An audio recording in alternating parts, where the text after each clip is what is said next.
Yeah. Good morning, dear students.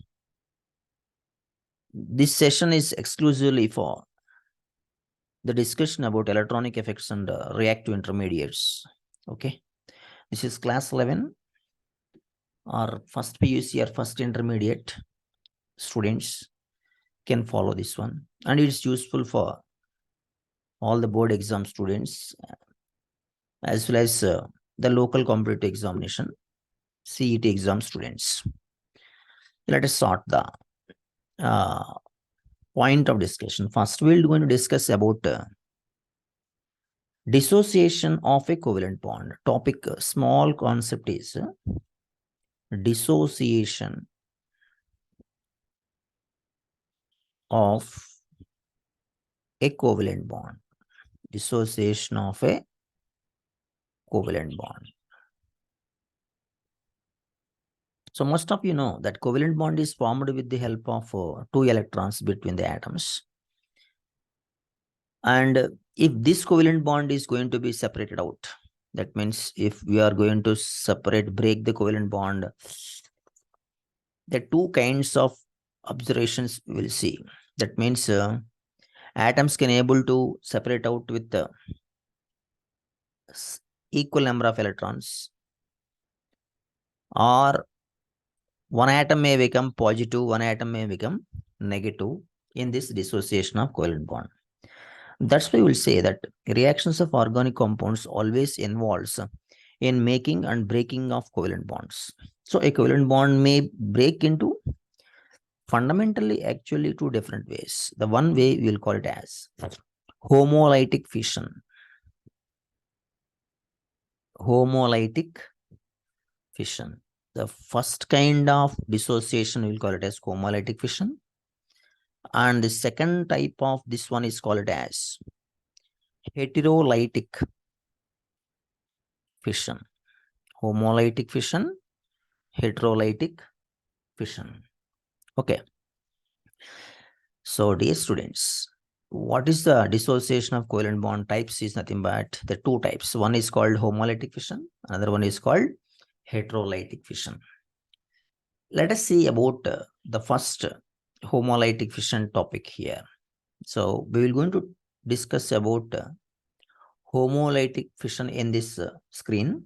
That is homolytic. Homolytic, another meaning is nothing but symmetrical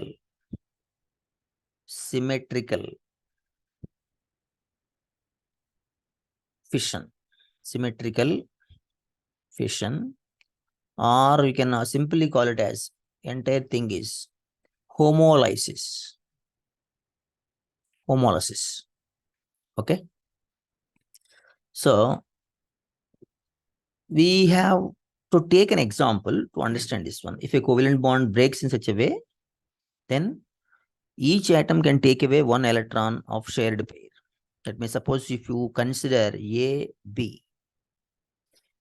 and B are covalently bonded each other, and once the homolytic fission is observed, then A take one electron and B also take one electron after this process. The process is called homolytic fission. The process is called homolytic fission. That means A will become single electron species, B also will become a single electron species. Such A and B are the resultants of this fission. We'll call free radicals. We'll call these are free radicals. So what we understand from this one is free radical is nothing but the product obtained in the homolytic fission. That means after breaking a covalent bond, if the covalent bond is equally taken by each atom after its breakage is known as homolytic fission. That means if a covalent bond breaks in such a way that each atom takes away one electron of the shared pair, this is called as homolytic fission, or symmetrical fission or homolysis. So we have the three different names are there, but mainly we will use the topic, the name is homolytic fission. That means usually homolytic fission is indicated by fish hook. So what we have observed, this type of arrow mark, that we will call it as fish hook. So usually when we will use the fish hook means when homolytic fission is observed. That means arrow which denotes one electron displacement. So fish hook usually we will indicates, we will show this one when a single electron is displaced. So that is my meaning, nothing but one electron displacement is represented by fish hook. One electron displacement. Okay. So in a neutral chemical species, what will happens? It contains odd electrons or unpaired electrons which are produced here in this neutral species. A dot and B dot are neutral species. These are nothing but odd electrons. Odd electron neutral species. Odd electron neutral species also known as free radicals from this study. That means homolytic fission usually occurs, and in this case, a non-polar bonds are should be there and favored by high temperature. Temperature should be high temperature, ultraviolet conditions, by the presence of radical initiators such as peroxides and all. So that means what are the initiators of this type of reactions means they may be peroxides in organic reactions. So peroxides, in the presence of peroxide, if you do any kind of fission, that fission can be called as homolytic fission that led to the formation of these free radicals. Okay. Let us discuss about heterolytic fission. Next thing is, second one is heterolytic. The meaning of heterolytic is unsymmetrical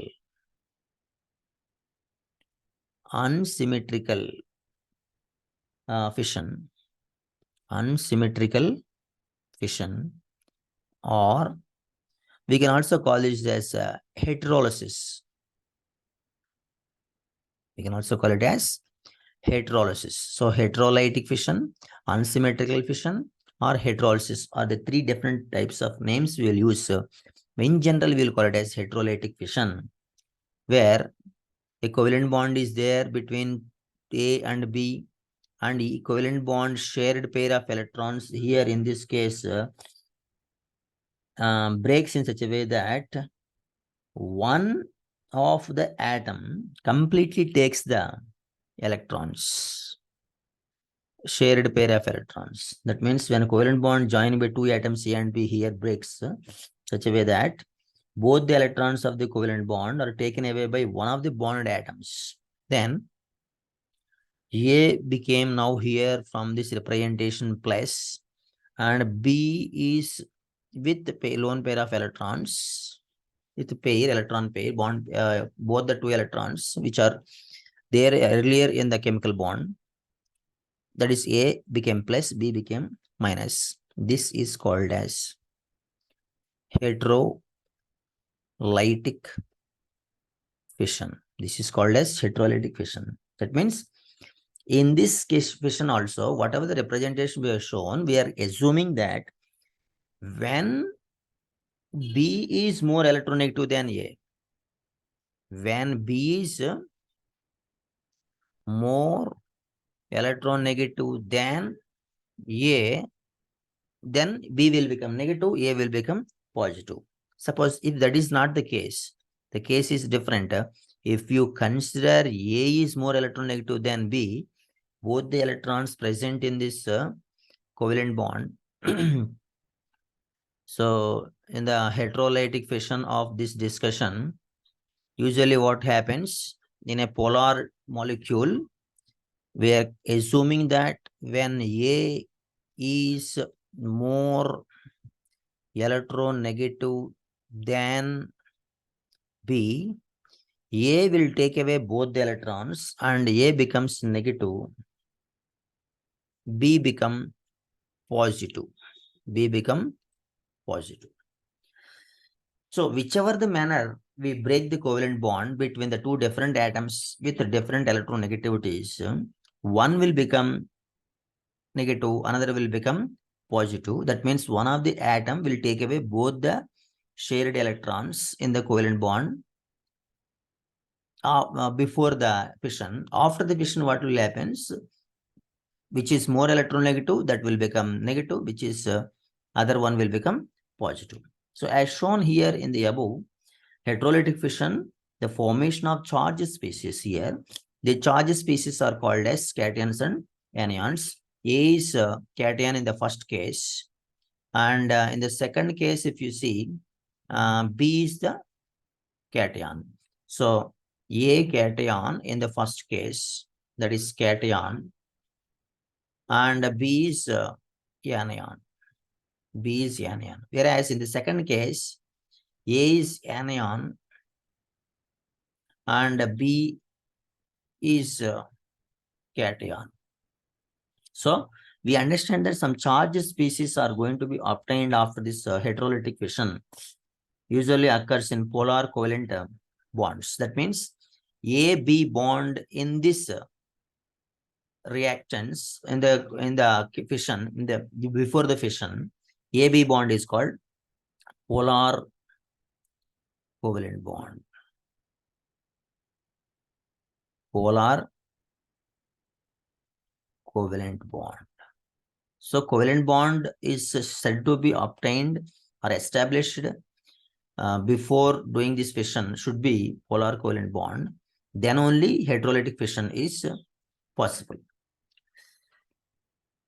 Okay, that means homolytic fission, heterolytic fission, if you take both the things, in homolytic fission, the less energy is required, whereas heterolytic fission, more energy is required. That means homolysis requires lesser energy, heterolysis requires greater energy from this observation.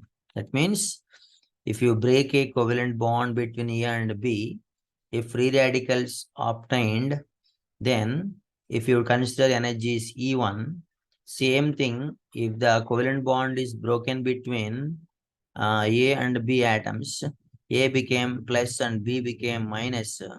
In these two cases, energy in the first case should be lesser than energy in the second case. So what we understand from this one is homolysis requires generally lesser energy than heterolysis.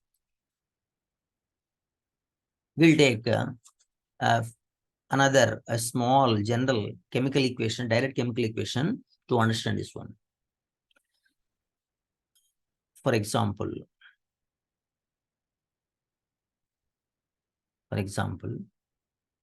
if we have a chemical molecule like this CH3, CH2, Br, that means carbon-bromine bond is there. Usually what we show is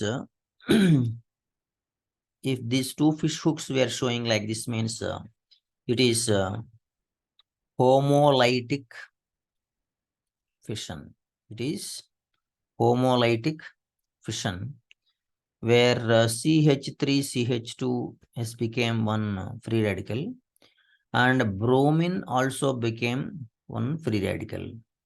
For this, they have shown experimentally, this is 289 kilojoules per mole is the energy required to conduct this homolytic fission.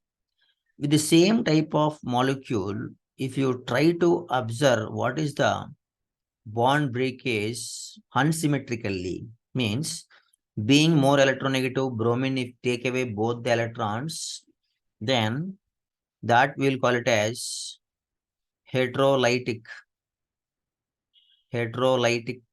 fission. In such case, ethyl group will become cation, that is CH3, CH2 cation, and bromine will become bromide. In that case, experimentally it is proved that delta H value is 760 kilojoules per mole. So what we understand from these two experimental proofs, heterolytic fission requires more energy than homolytic fission, or homolytic fission requires lesser energy than heterolytic fission. That's it, dear students. With this session, we're going to close this session with this one. And in the coming session, we're going to discuss about the types of reagents like electrophiles, nucleophiles, and other things with examples. Thank you very much.